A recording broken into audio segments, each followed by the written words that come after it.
of Indian Armed Forces. Thank you, Uday. Yes, absolutely. Group Captain Vinod, let me quickly, come to you, of course, now on the choice of Prabowo Subianto as well. Prabowo Subianto, the Indonesian president, has just taken office late last year, so soon into his presidency to be in India on an official trip, also chosen as the chief guest for our 76th Republic Day. What does that really say about India-Indonesian relations going ahead, and what aspects do you believe will perhaps be strengthened during this visit and through the bilateral talks that have taken place? Uday, wonderful question, and you couldn't have asked it on a better time than this. Day before yesterday, I came back from Indonesia and traveled all across with the entire family. And, the country, I've traveled there earlier, and now, like the way India has developed, but even Indonesia has developed leaps and bounds, firstly. And then secondly, Uday, Indonesia is surrounded by not only inimical forces from either side of their border, they also have a lot of issues with drugs and piracy. India can really step in there.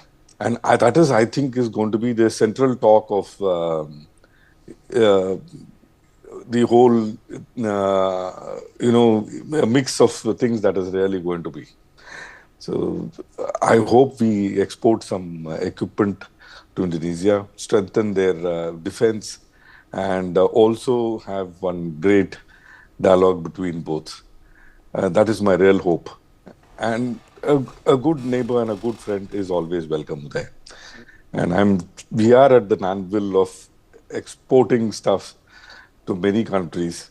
And I hope we export a lot of military stuff to Indonesia. Over to you there.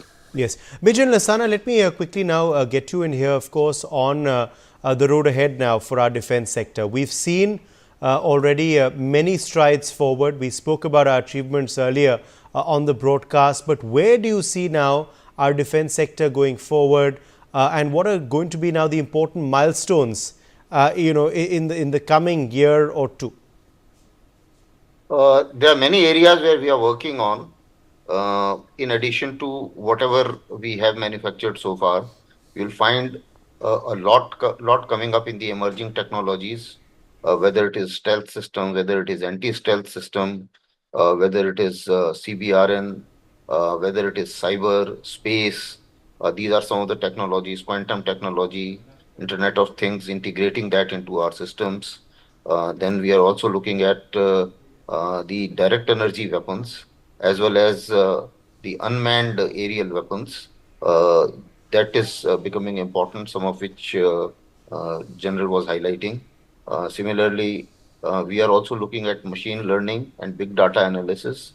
That is also important. Then remotely piloted vehicles and drones is going to be a very important sector where we are going to, where we are working on. There is a fair amount of development and faster movement on that. Although we do require some state-of-the-art drones like Reaper Mark II, which we have already worked it out with the Americans. Although there has been slight delay, but now I think with the President Trump coming, hopefully these kinds of deals will fructify, because he also wants to sort out his balance of trade with India. So hopefully certain more things will come to India.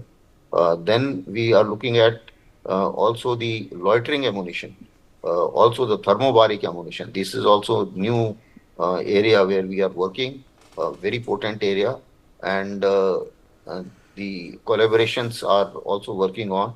We are looking at our own manufacturing our own weapon. We had to buy 6 assault rifle for the infantry because we didn't had a worthwhile, shall I say, rifle meeting our current requirement. And now AK-203 is the rifle which we have pitched on, which we will be manufacturing in India with Russia. So that project is also going to start very soon. Then out of certain acquisitions, there are a lot of acquisitions which we are looking at. The aircraft carrier we have made, but then we are still yet to buy the new aircrafts for that. So Rafale is being looked into. since we already had Rafales earlier. So I don't think that should be a problem. Similarly, we are also looking at the indigenous manufacturing. Now, Air Force requires aircrafts very urgently. They are down to 30, 31 squadrons as against 42 squadrons. And these 42 squadrons were also estimated long back. Now the threat has increased much more. So therefore, the requirement as well as the national requirement has increased much more when we talk of the national airspace in addition to the military domain. So I think that is something which is concerning, and we need to work very fast on that. Similarly, when we are looking at Indonesia, you asked a question. Indonesia is strategically very important to us. The two straits, other than the Malacca Strait, the Lombok and Sunda Strait, these are the straits from where the Chinese military vehicles and submarines are moving generally. So we need one nuclear submarine in all the three, Malacca Strait, Sunda Strait, and the third one. And we also need to work out, even in Malacca Strait, work out to some islands with them, which perhaps will be discussed upon when they come. Also, when he's coming here and when he's discussing, their president is being the chief guest here. And a word about that as well. Let me tell you, Indonesia is the most important pillar, is one of the most important pillars of our Act East policy. It is one of the most important member of ASEAN for Okay. us. And also, you see that Indonesia Okay, we is are seeing visuals also on our screen now. BJP President JP Nadda arrive at the BJP headquarters.